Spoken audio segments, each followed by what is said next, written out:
Focus. Focus up. Welcome to the Rubio Method. We have a phenomenal show. Our guest is coming all the way from Ireland. We're really thankful since it's about midnight where he's at. On today's episode, we're going to be talking about first jobs, being alone, politics. You're not supposed to talk about that. The Rona. Not sure if you can talk about that. Jocks versus nerds and your mind, all of that and much, much more on episode 8 of the Rubio Method. Big T, let it rain.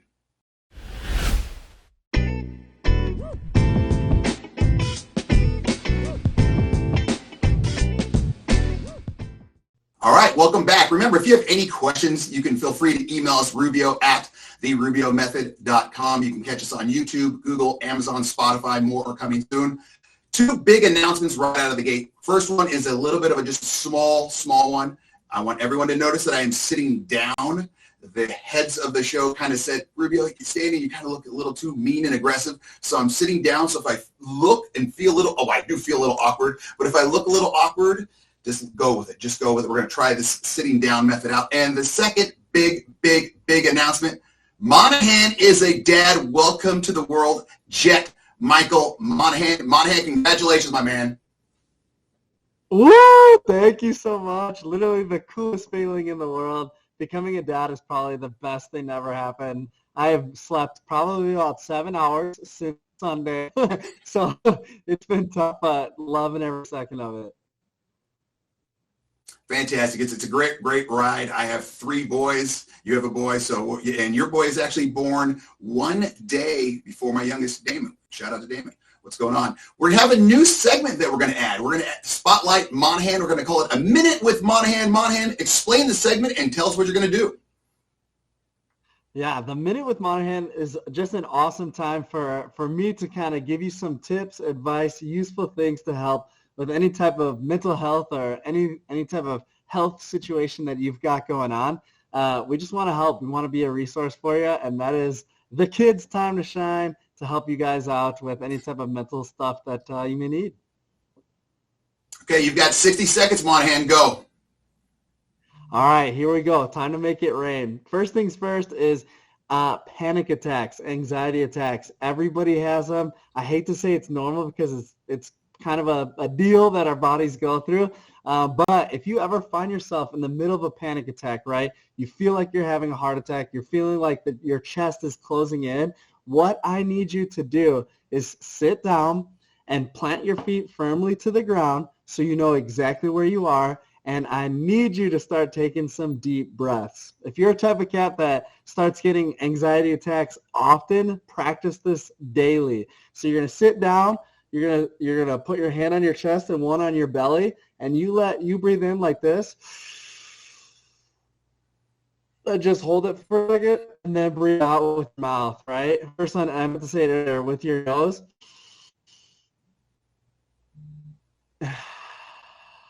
Out with your mouth. That oxygen that gets to your brain really helps you out, bring mental clarity to the situation. It allows you to kind of refocus, recalibrate your mind, and really allows you to take your mind off of what's going on or what's causing you to be anxious. So do that for 7 to 10 minutes, and you'll find that your anxiety should be cooled down. I've actually done this with someone where they were in full febrile convulsions on the ground, and I walked her through this, and she was able to come back to. So that is my Monaghan Minute, and you guys are good to go.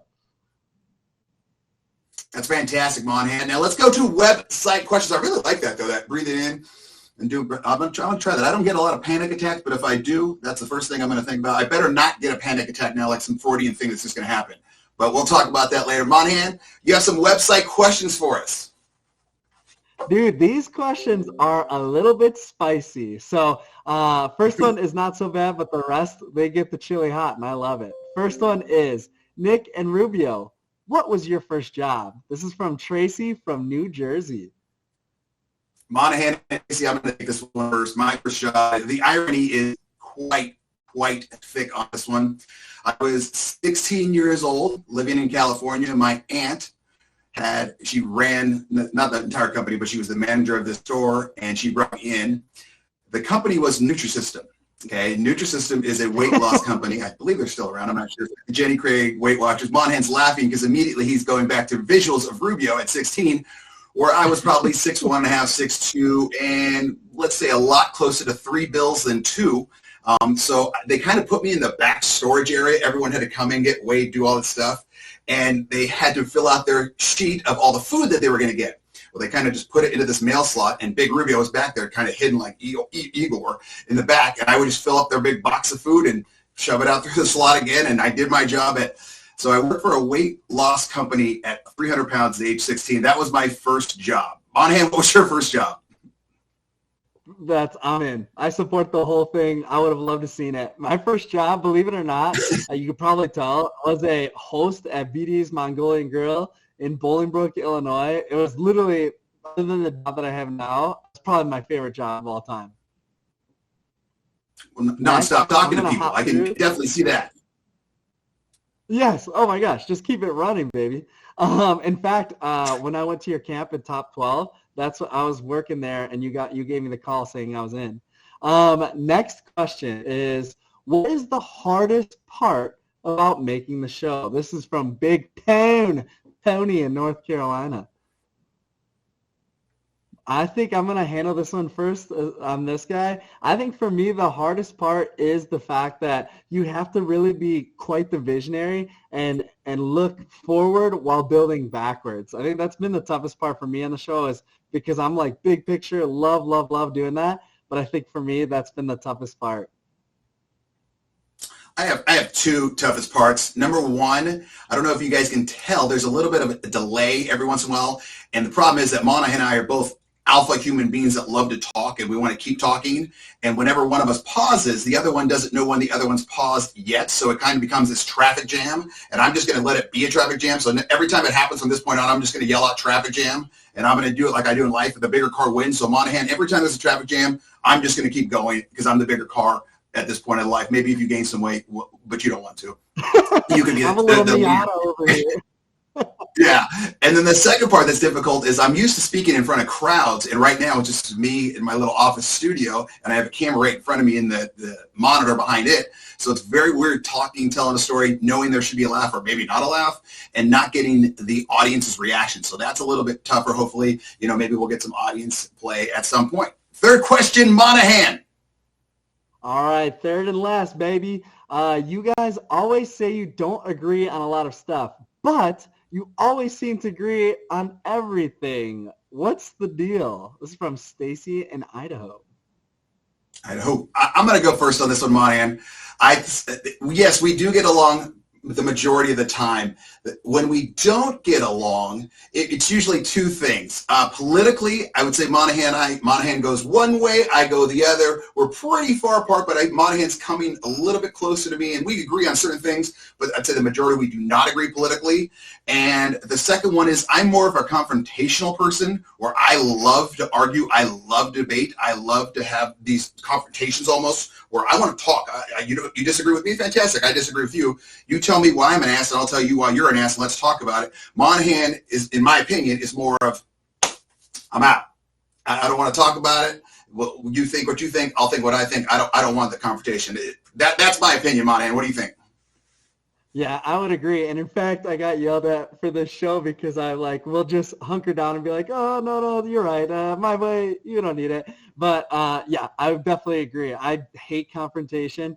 So I flee from it, but I think you'll start to see. I'm going to come out of my shell and let it rain.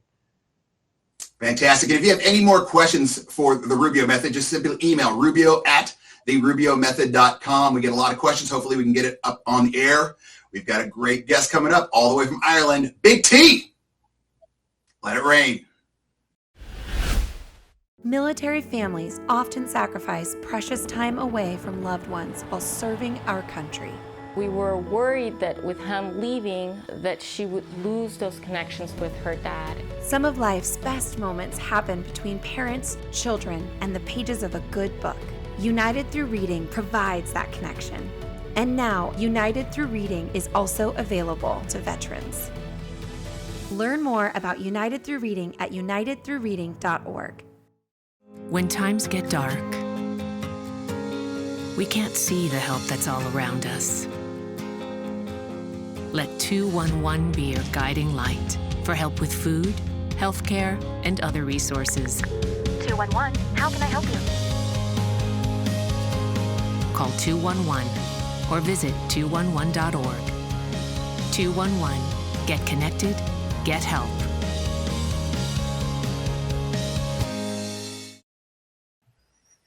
Focus. Focus up. Welcome back to the Rubio Method. I'm very, very excited about our next guest. His name is Dr. Connor Hogan. He comes all the way from Ireland. His accent is fantastic. You know how much I love a good accent. We met about maybe a couple of years ago. He asked me basically just for an interview. He's writing a book. He's talking to different types of coaches. We kind of fell together and kind of worked really, really well together. He is super smart. I mean, it hurts my mind at times just thinking of what he's thinking. Super bright guy. Let me give you his background. Dr. Connor Hogan, PhD, is a world leader in high performance and helps organizations and companies reach their desired levels of success. He has co-authored 4 books.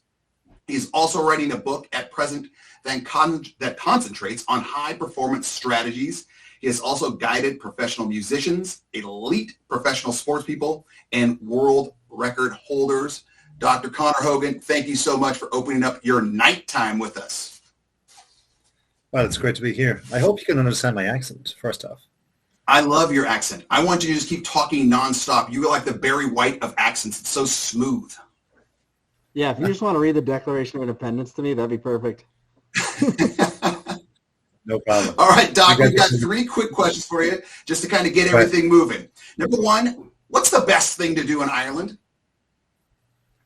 Drink. I knew it. I love this guy. I knew it. Okay, I was kind of thinking that was the answer, but I wasn't sure. But okay, number 2, is soccer the best sport in the world? Is soccer the best sport in the world? Well, we've got our Irish games. You know, we've got hurling and football as well, our version of football. So they're pretty much like unbelievable. I mean, hurling is known as the fastest field game in the world. So is hurling rugby? Is hurling rugby? No, hurling is like a cross between, it's a cross between, we'll say, field hockey and, well, it's like field hockey where you can handle the ball and the ball can go in the air as well. So you can also tackle with the stick in the air. And there's also physicality. Number 3, do you know your accent is fantastic? And can you give us some Irish slang? I can say Pogue Mahone. That's an Irish slang phrase in answer to that too. What is that? Well, it's funny you should say that. It means kiss my ass. So.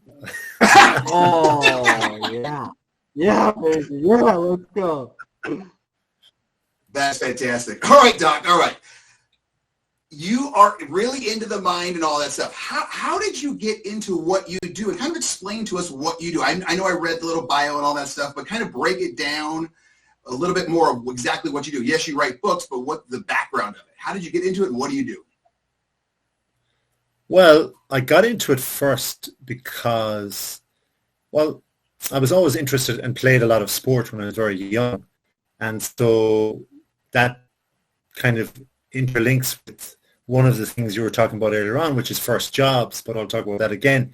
But I worked in a sporting area. So you can imagine a 10, 12, 13-year-old who loves sport, playing sport every evening, and then actually working in a sporting place as well during the day. So it was like sport. And physically then I got injured, and I was a very tall, athletic guy. And then by the time my late teens, I was in a lot of difficulties. So I went everywhere for injury prevention, injury curing, trying to find out exactly what was wrong with my body. Went the traditional medical route. And then obviously that didn't work for me. And so that tests your mind. But also I started seeing the connections and reading about everything. You know, I was obviously a good reader, and reading about everything, the mind-body connection, that brought me into more the mind and the brain and the neuroscience of things. Okay, so you're all about working with the mind and the sports and all that. When you are doing this, you obviously you're going to be working with jocks, but you're also going to be working with other people. Is there certain types of people that it's easier to work with to try to get them out of, say, if they have the quote unquote yips, or all of a sudden the kicker can't, he's got a free kick for soccer. We'll go back to soccer. I don't know the rules of hurling yet, so I'll get to that later. But he gets a free kick, and all of a sudden he just can't get it going. He's got the yips. Are there better athletes to work with, or people like left-minded persons, or left brain, right brain, nerds, jocks? Who's the best and who's the hardest people to work with, and how do you deal with that? Well, I think the best way is to do everything individual. At the end of the day, there's people that are, for example, if you take soccer, right, penalty shootout. We've seen Liverpool in the English soccer or the European Football Championship that was just finished a few days ago, and Liverpool were going for 4 out of 4 of the cups, the big competitions that they were in. There was only 4 competitions, so they were going for the 4. They won the first 2 on penalties. So cup finals were won on penalties. And the first of those actually went to 10 penalties, I think, or 11 penalties, where the actual substitutes even took a penalty. So you're talking about, in that case, that's 11, 12, people on one team and 11, 12 people on the other team. So you're going to have all different types of people. So left brain, right brain, whatever type of way a person thinks, it really doesn't matter.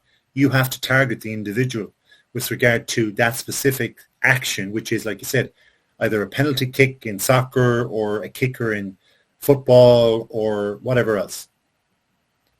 Okay, so you say, because we'll have a lot of jocks. Well, so I'll probably have a couple nerds I'm watching as well. A lot of nerds. I'm okay with both. They get the yips. Can you give us a tip for them? For the jocks, like you got Joe Jock coming in, and then you've got Joe Nerd coming in. They both think completely different. One's more analytical, one's more, Athens and Sparta. Okay, they're a complete opposite. How would you give them tips?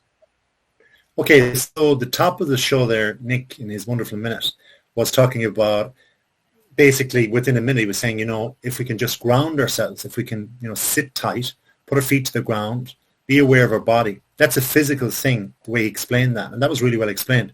So if a person is non-analytical, you could say and show them something like that, because they just want the fix. They just want it straight away. They just want the technique.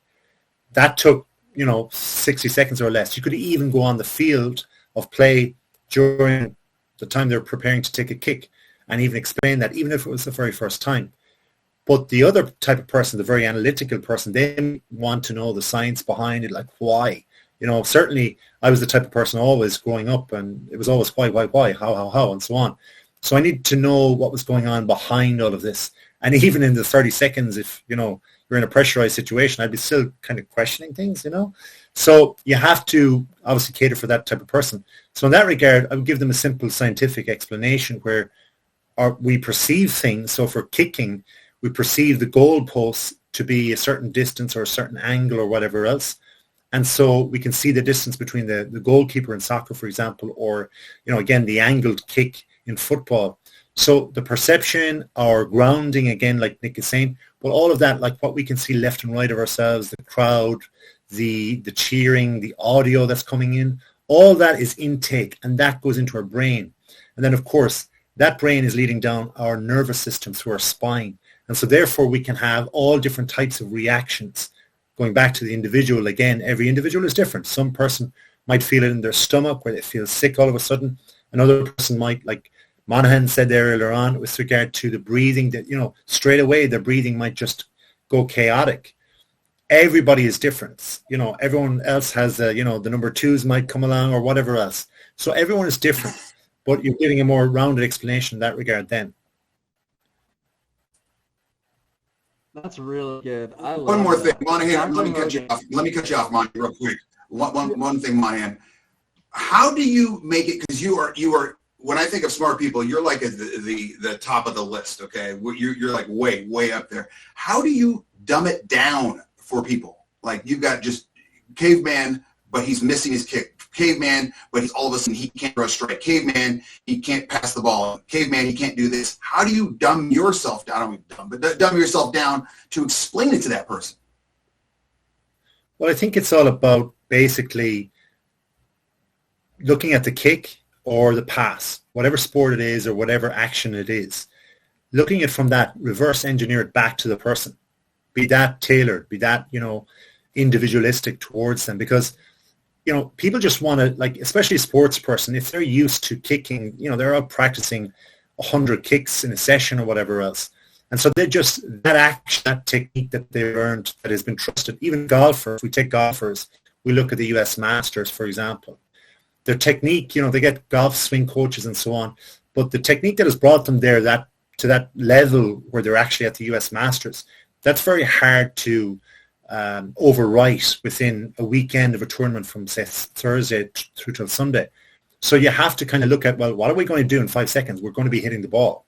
We're going to be passing the ball. So looking from there backwards towards the individual. And again, it's about getting to know the person, like you said earlier on.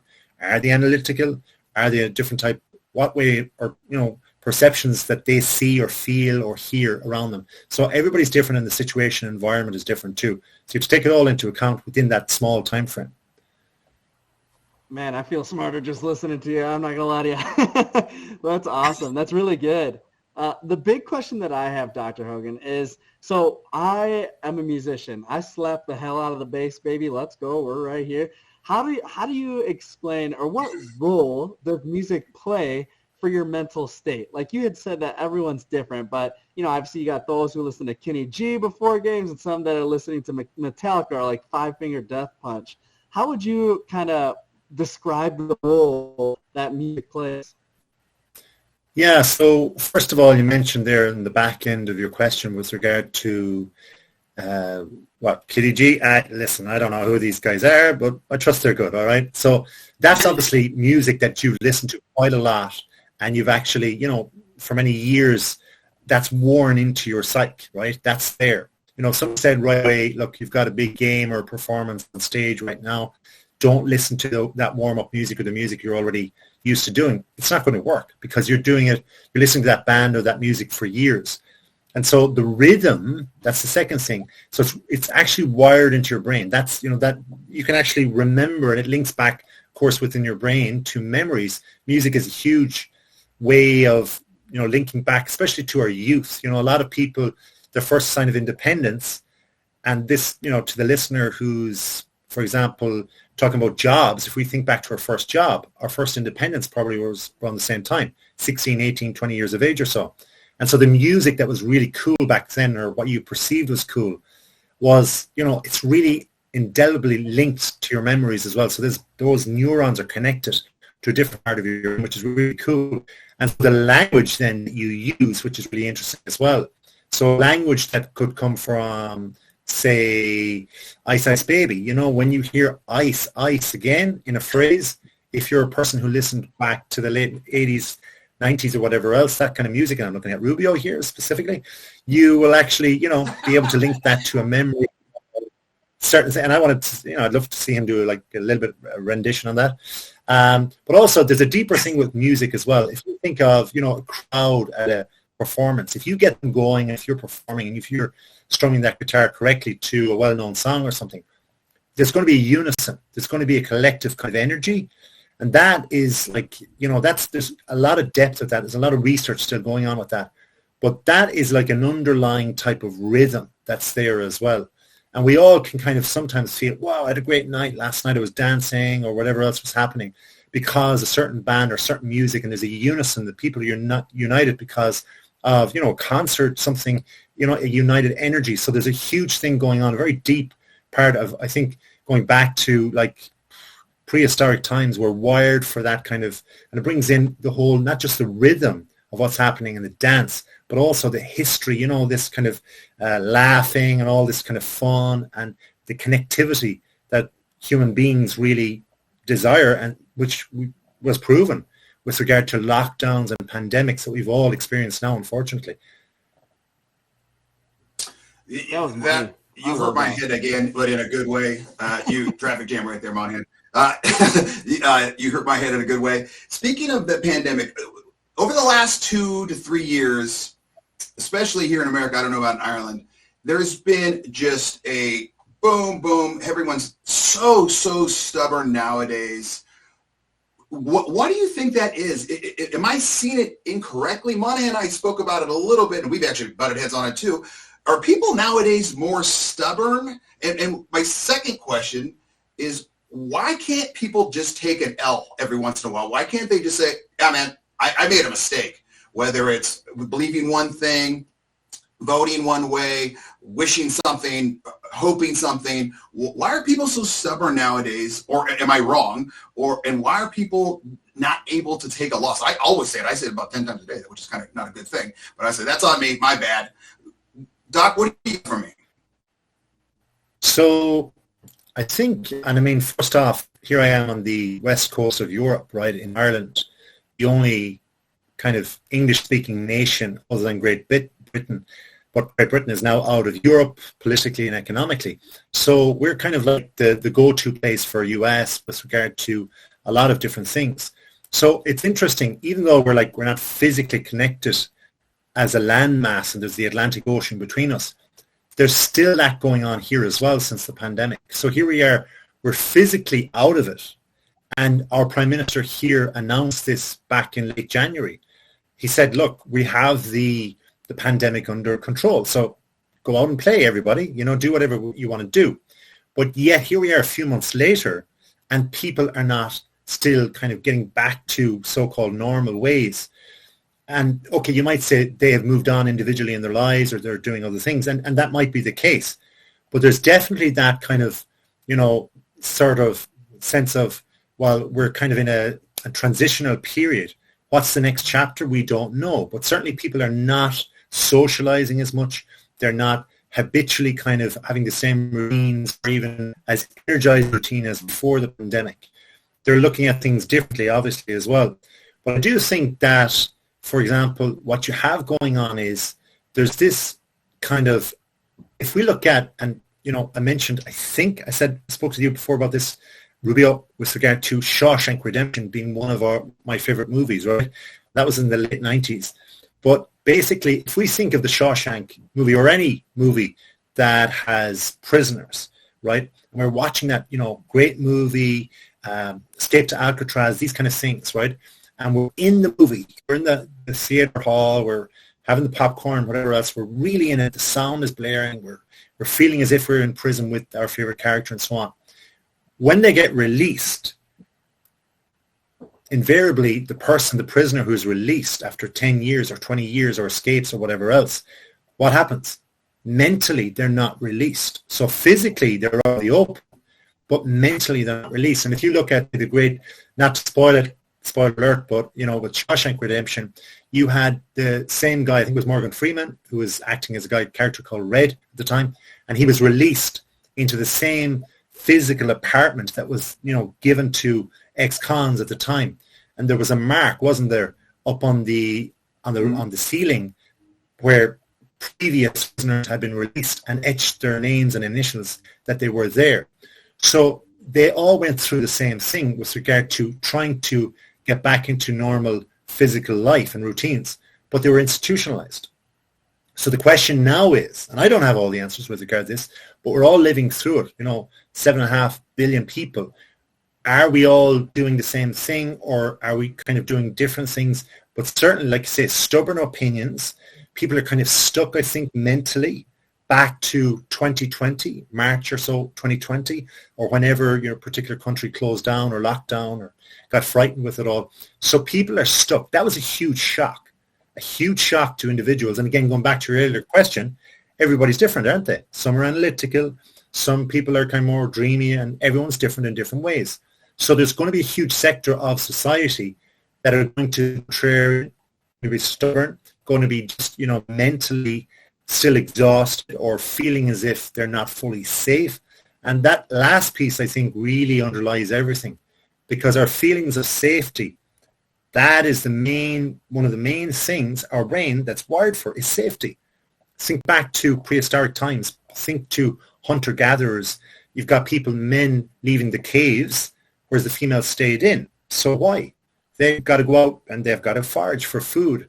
They see danger, they hear, the weather changes or whatever else. They wait. Safety. Okay, so it's a survival instinct we have. So I think people are still in survival mode. And if you mix that up with personality traits and so on, you've got that stubbornness perhaps. Good God, you're smart. I mean, you are phenomenal. Doc, you are just, my gosh. I love talking to you because you're so bright, but I hate talking to you because you're so bright, if that makes sense at all. Monaghan, I know you're probably feeling the exact same way. If you guys have questions for Doc, make sure you just email the show, Rubio@therubiomethod.com, and I'll make sure he gets them. Doc, can you tell us a little bit, just to conclude, because I know it's not basically, it is midnight at your place.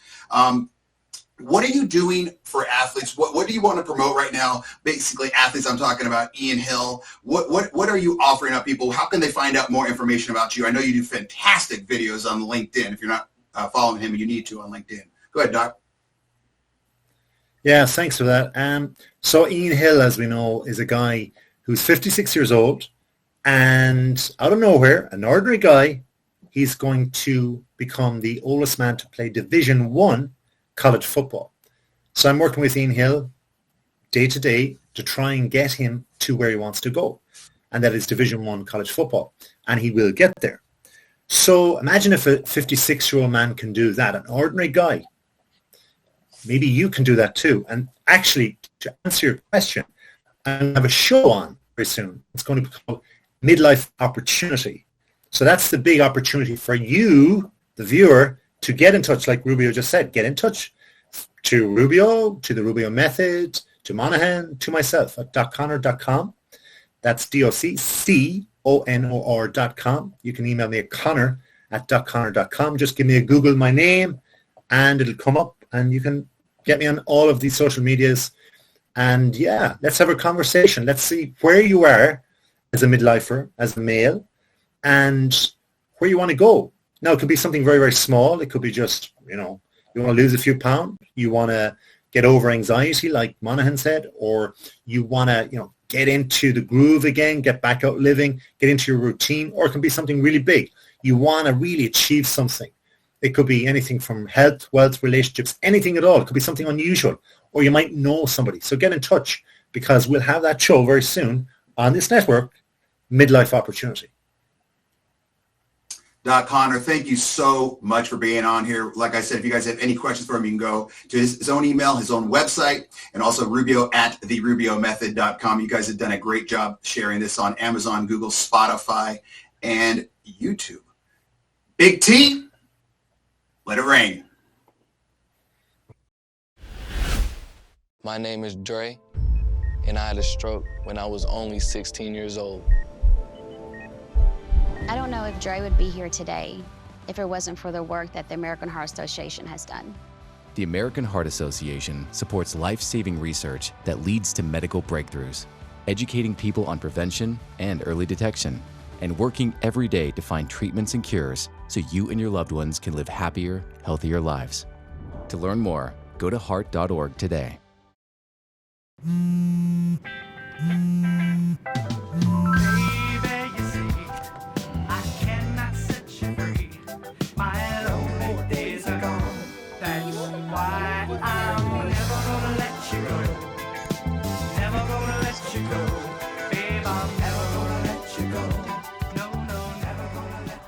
Here you go. Thank you. Thank you.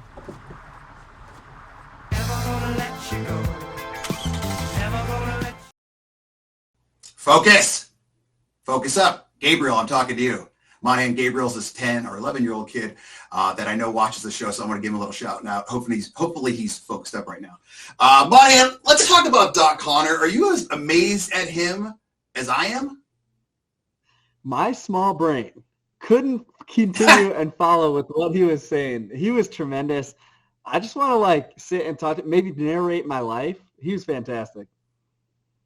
Yeah, he's one of those guys that I want to take a road trip with, but I don't, because I feel like the conversations are going to get so deep. Like, if you notice every single thing, the question I threw at him, he's kind of going. We're on the same sidewalk, and then all of a sudden he's like going back to prehistoric times. I'm like, geez, Doc, okay, good God. Yeah, and the fact that he, I feel like he's an unshakable dude. Hey, what about this? Well, you could draw a straight line to here. Well, you can, not me. Yeah, exactly. I'm not even holding a crayon here, buddy. All right, let's talk about the bottom line segment. Bottom line is stuff you should have learned. Maybe you did, maybe you didn't, but most likely you did, and you probably didn't even realize you were doing it. Number one, be better and admit you are wrong. It's okay to be wrong every once in a while. You don't want to be wrong every single second of your life. At that point, you've got some issues. But number one, be better and admit when you are wrong. Number two, where you start usually is not where you will end up. Think about Monaghan and I's first job. He was a host at some Mongolian beef restaurant. I was serving food out of a postal hole. What do you call that? A mail hole at about 3 clicks. Monaghan, what are your thoughts on those first two? Be better and admit when you're wrong. And number two, where you start usually is not where you'll end up. Yeah, dude. The heart of the mission is found in the journey, man. Just one day at a time, you'll figure it out. And number three, the mind is an amazing thing. So keep it, using it, and use it to your advantage. Obviously, that leads right into Dr. Connor Hogan and his new show coming out on GBN.TV. But, I mean, this guy is the epitome of it. He wants to help you with your mind. And as long as, they say this a lot with older people. I guess that's going to be me, not you, Monaghan, yet. But you are going to age a lot now that you have that kid you watch, is you got to keep moving your mind, keep moving, keep reading, keep doing Sudoku, keep talking to different people. We always talk about that. So that's the last thing. The mind is an amazing thing, so keep using it and use it to your advantage. Monaghan, that is a wrap on episode 8. You were fantastic. Give Jet Michael Monaghan a big hug for me. Not too big, but remember, belly button to belly button, be the last one to let go. That's going to be a little hard for that kid right now. But that was a great show. I'm very happy. Remember, if you have any questions, email Rubio@therubiomethod.com. Big T, let it rain.